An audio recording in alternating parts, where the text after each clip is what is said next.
Hello, I'm Jussi Adler Olsen, the writer from Denmark who made the Q Department series.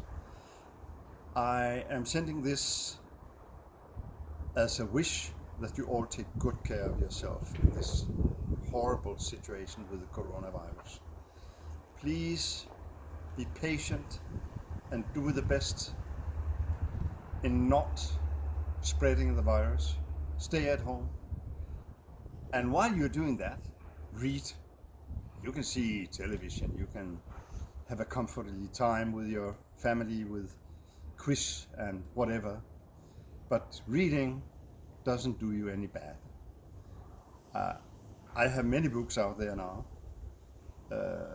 In Denmark, I'm writing on Q9, which is a very great, in my opinion, and different story from the others. And many possibilities are in following up the titles from number 1 Q1 and up till now.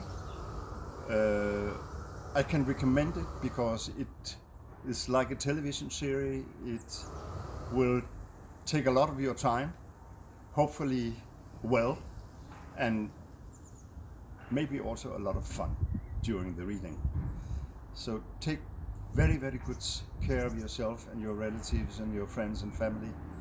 Stay at home, and when this is over, let's have a dance in the street. This is Jussi. Hi.